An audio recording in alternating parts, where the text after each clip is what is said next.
Thank you. It's Eric Previn from the 3rd District, and I think I'm due one more minute because of the 51B issue, but we'll get to that later. Item number 10 is the commissions and appointments that you guys were just discussing in great detail. And of course, Clayton is correct. There's been a lack of enough on the diversity component. But more worrisome is this has taken over a year. It's a study, and embedded in the study is a, let's put 6 full-time staff on the managing of these mostly not functional commissions. So I think that we should not add executive office staff at the moment, since Glasgow has a good group of staff working as is, and that is obviously not the problem. The problem is lots of problems. Arroyo pointed out several. The board has circled back and said they don't want to go in that direction. I just think you need to be more diligent and throw that one back. Item 23 is the El Carrizo Golf Course. Ms. Amaya, I'd like you to ask the Parks and Rec, who are at the moment not clear themselves, at least Wicker isn't, as to why only one proposal was provided and why they're paying $315,000 per year for 20 years to manage the El Carrizo Golf Course out in Sheila Kuehl's district. You could talk to Maria Chong Castillo, if she's still around, the Parks and Rec lady who may have helped this deal.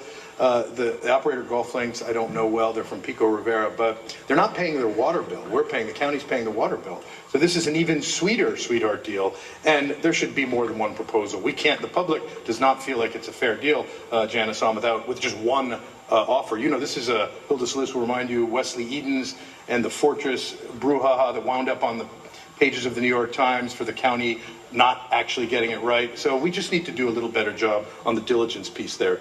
Item number, I guess, 35 is the sheriff's re-upping with the LA Co, looking at the schools, putting people, protecting. We love it. But it is a $40 million deal through 2022. So I would put those numbers front and center rather than the way the sheriff has kind of sliced and diced it with the per unit cost. I did the math. It's about $40 million. So we could do a lot more, white coat security helpers who are not getting big deputy wages and protect those kids just as well. We could go a lot farther if we look closely at checking those things rather than automatically approving them. Item number, I suppose, 30 is the Woodley Airfield. They got an 8-acre piece of tarmac and taxiway and runway there, but is $1 million an acre appropriate for that kind of work, and $500,000 to design that? I mean, that seems awfully high to me. I mean, I could hire an architect to design that kind of basic thing pretty quickly for a lot less, but I guess there may be some things that I'm not clear on. Supervisor Kuehl has been leaning in on the donations that were reported in the LA Times to DCFS that were squandered and misspent, and I appreciate it. She's asked Nash and the Office of Child Protection to kind of swoop in and be the fundraising entity or look at it, what would be a more fiscally sound approach.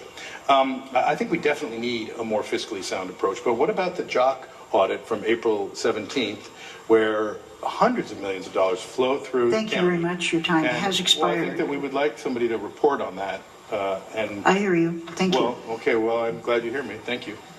Next speaker, please. Good afternoon, Board of Supervisors. Dr. Geneviève Cavrolle,